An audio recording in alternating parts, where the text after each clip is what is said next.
তো গাইস এখানে আমরা একটা ভিডিও আনছি। তো গাইস আসসালামু আলাইকুম, মাইসাব মাহিদুল ইসলাম। আজকে আমরা দেখি একটা ভিডিও নিয়ে। গাইস এখানে আমি বিয়ের ম্যাচ স্টার্ট দিয়ে দিয়েছিলাম। তারপরে আমরা বড় একটা এনিমি পেয়ে গেছিলাম। দেখুন যাতা না হেডশট, দেখুন আমার মতন আর কেউ হয় না বলতেন। হ্যাঁ গাইস,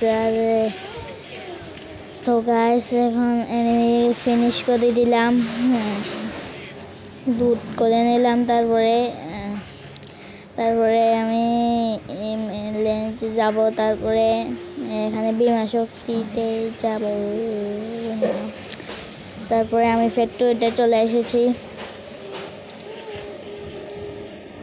তো আমি ফ্যাক্টরিতে দেখি আর্সেনাল আছে। আর্সেনাল তো আমার কাছে চাবি নেই। দেখুন একটা ওয়ান টেপ মেরে দিচ্ছি। ও বাইসা, আমি এখন কি ম্যাথ মারতাছি ভাই। তো দেখুন কনফার্ম দিয়ে লাগে না আজকের জন্য।